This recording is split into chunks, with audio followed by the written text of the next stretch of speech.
Eric here. Welcome to this sixth installment in a series of operating session videos on my Black Hills and Eastern HO scale model railroad.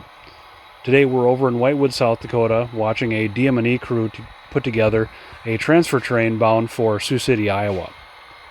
If you're familiar with this part of the world, you know that Sioux City and Whitewood aren't close together at all geographically, separated by several hundred miles. But in this railroad, we'll ask you to suspend belief for a moment, or suspend disbelief rather, and make believe that those two are close enough to run a transfer between. We see this DM&E crew using an Alaska GP38 as lead power here on this transfer run, along with a former CP SD40-3. Those gray cement cars are Walther's kits. These are purchased and put together prior to them releasing that car as a ready-to-run formatted car. They're a fun car to put together. They're a little bit more involved than a shake-the-box Athearn Blue Box kit, if you're familiar with those. That pair of Honeymead cars is probably bound for coming from Mankato, Minnesota. My cover on the Alaska unit involves a little bit of suspension of disbelief as well. My story on that is that the unit was down for heavy maintenance, and DM&E was very power short at the time, and the Alaska Railroad was a bit long on power. I don't believe that was probably ever actually true, but it's a good story.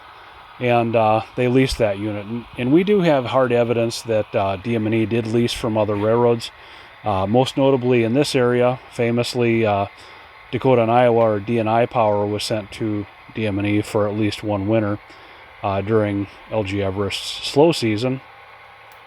Here we see the DM&E crew pulling into Sioux City. I believe that's 81 they're coming through on.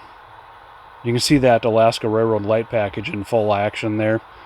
I applied that to that GP38. You can see that GP38 in a full episode describing what I did there. I added the rotary beacon. I added an accessory bracket for the main headlights, and then I put a gyro light, or incandescent bulbs to represent a gyro light, in the main headlight housing between the number boards. That's an Atlas unit, and the DM&E unit is Bowser.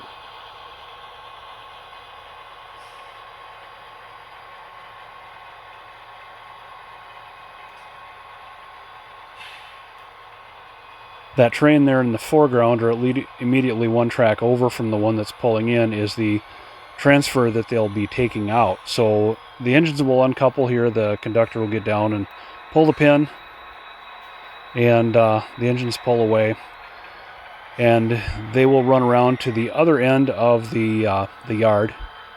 We're going to the south end of the yard if anybody's keeping track.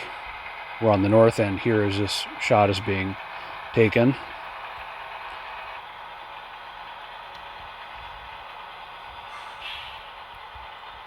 And the units make this runaround move on an empty track. I believe that's 83 they're on. And they'll go down to the other end and couple up to that cut of cars. But if you want to take a look at that being put together, I had another operating session video, number 5, that you can view that train being put together by a BN crew in Sioux City. Those two yellow ballast cars are from Bowser.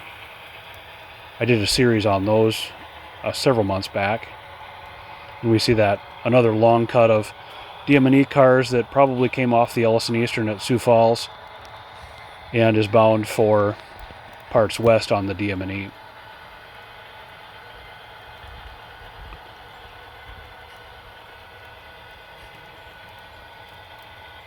The Green Bay and Western, a fan favorite. And some empty bulkheads to be loaded with lumber for construction projects back in the east, and the obviously the lumber is going to come out from the Black Hills.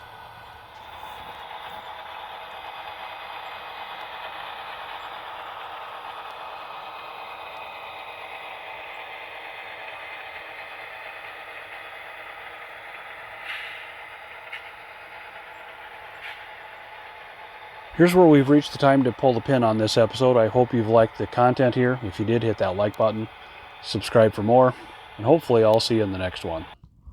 Bye, guys.